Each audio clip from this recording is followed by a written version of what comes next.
beautiful faces that I see this morning. You are beautiful in God's eyes, and you're beautiful in my eyes. Amen. Amen. If you would, open your text to the book of 2 Peter. Amen. 2 Peter. Yes, the New Testament. Chapter 1. Not. Let me see verses. That's good, I got And then we will move to 2 Corinthians chapter 5.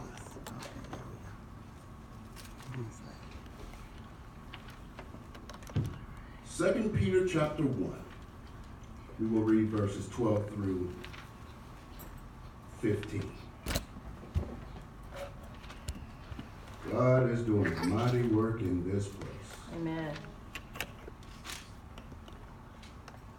2 Peter chapter 1, verses 12 through 15. If you would stand for the reading of God's word.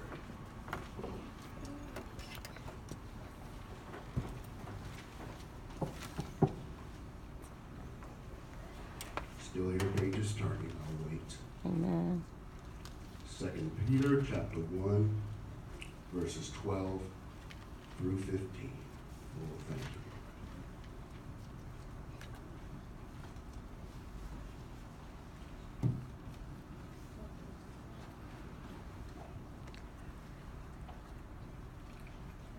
Verse 12 reads, "Wherefore I will not be negligent to put you always in remembrance of these things, though you know them, and be established in the present truth. Yea, I think it meet as long as I am in this tabernacle, to stir you up by putting you in remembrance, knowing that shortly I must put off this tabernacle, even as our Lord Jesus Christ hath shown me. Moreover, I will endeavor that ye may be able after my decease to have these things always in remembrance." And if you would now turn to 2 Corinthians chapter 5.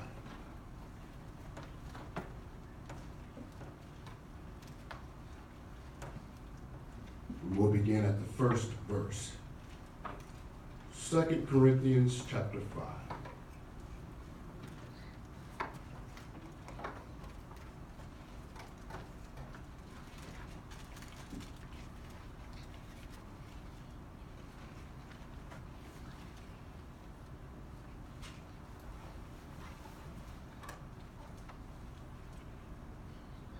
Verse 1 reads, "For we know that if our earthly house of this tabernacle were dissolved, we have a building of God, an house not made with hands, eternal in the heavens. For in this we groan earnestly, desiring to be clothed upon with our house, which is from heaven. If so be that being clothed, we shall not be found naked. For we that are in this tabernacle do groan, being burdened, not for that we would be unclothed, but clothed upon that mortality might be swallowed up of life. Now he that hath wrought us for the selfsame thing is God, who also hath given unto us the earnest of the Spirit. Therefore we are always confident, knowing that whilst we are at home in the body, we are absent from the Lord. For we walk by faith and not by sight. We are confident, I say, and willing rather to be absent from the body and to be present with the Lord. Wherefore we labor that whether present or absent, we may be accepted of him." And for a few moments, I'll be speaking from this topic: labor to be accepted of him. Labor to be accepted of him. God is doing a mighty work in this church. Amen. Bringing this church back from some stumbles. God has never let New Jerusalem go. He has proven time and time again that he loves New Jerusalem. Wants us never to forget where he brought us from. Amen. collectively and individually. People have a tendency of when they've been delivered or brought out of a situation to forget where God has brought them from. And that's something that has always occurred even in the beginning when you look at the children of Israel when they've been delivered from Pharaoh. As soon as he brought them out of the Red Sea, it seems as though the children forgot where they come from and who allowed them to walk across the Red Sea on dry land and who fed them manna from on high. It seems as though people forget who delivered them and where they brought them from. And the writer here wants to establish and let it be known. It's not grievous for me to continue to tell you, remember where you come from. All right. Remember who brought you. Remember the tears, remember the heartache, remember who you cried to, and remember who answered your cry. Do you remember those nights when you cried unto the Lord? Do you remember when you tried to go to your friends and your friends, they may have had advice, but they never had what you truly needed? But when you finally went unto the Lord, he answered. Remember who it was that answered. Don't forget. And then it's not grievous. We're supposed to tell one another to help each other remember who brought you out. But the writer here says it's not grievous for me, but it's safe for you. It shouldn't be a problem, but it's going to be safe for you. Lord, help me today. Don't allow yourself to get so high that you cannot look back. You cannot remember. You fail to understand that it wasn't by your power, it was by his power that we are able to move forward. Yeah. All right. I look at this place now, and I thank God for some of the things that remind me of yesterday. Lord, help me today. I thank God for the pews that remind me of yesterday. I thank God for the carpet that still remind me of yesterday. But I thank God for the improvements that remind me of tomorrow. Amen.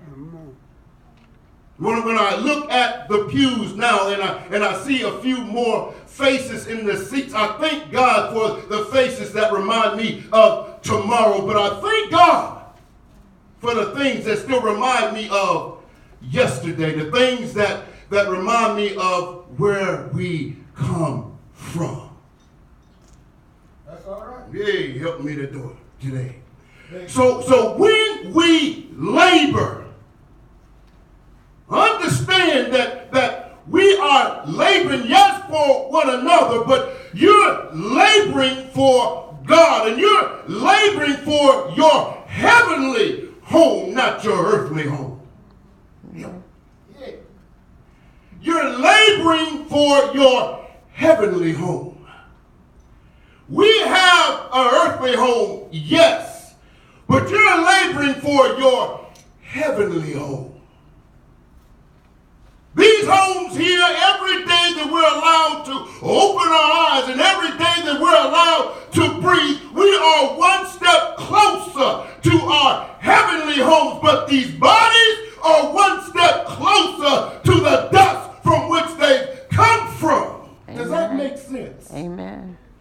So what am I telling us? Yes, we are laboring, but understand you are laboring to be accepted of him.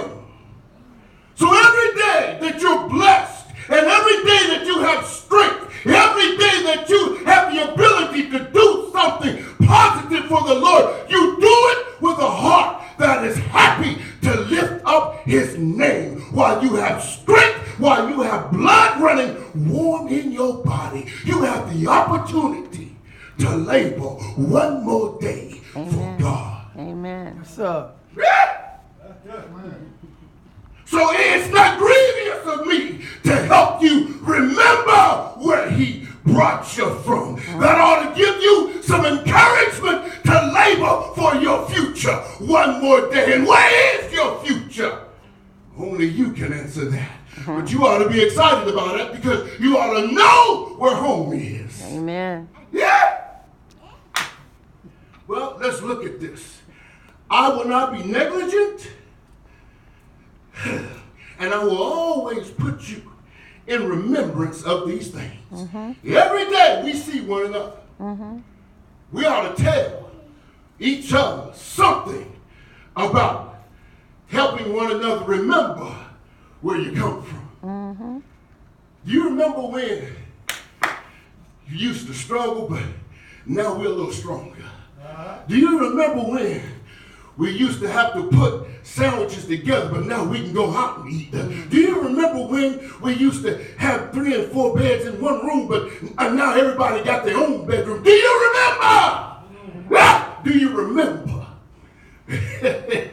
I get excited about these things because when I look back where I come from, that gives me the encouragement that when I stand here today, I have one more opportunity to do something positive for God. And it gives me the fire to do what I can while the blood is running warm in my veins. One more day to labor, one more day to do my best while I can to be accepted of him. I don't take today for granted.